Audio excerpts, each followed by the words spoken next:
O principal atractivo do concerto, que se celebrará o sábado día 9 a partir das 10 da noite, será a presentación do tema inédito Memorias dunha illa, composto polo director da orquestra Alex Millet. É unha obra inspirada na illa de Sálvora. É unha obra instrumental de uns 20 minutos aproximadamente, porque está inspirado tanto nas lendas como na historia do Santa Isabel, como no seu faro, na aldea, nas súas xentes.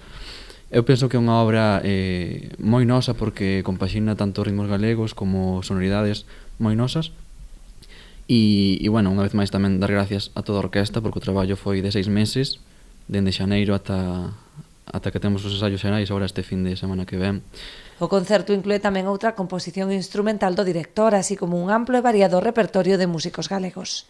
Algúns dos artistas que vamos tocar serían os Tamara, Andrés do Barro, entre outros. Non vou adiantar máis porque espero que todos acudades a ese concerto. Tamén, a parte da estrella de Memorias dunha illa, imos tocar outra obra que é a creación do noso director Alex Millet, que se chama O que o tempo non puido borrar, que ten unha inspiración celta e que terá algunha sorpresa que outra ese día. Acompañarán os membros da orquesta Sons numerosos músicos convidados. Serán máis de 20 os que pasen polo escenario instalado na Praza do Concello.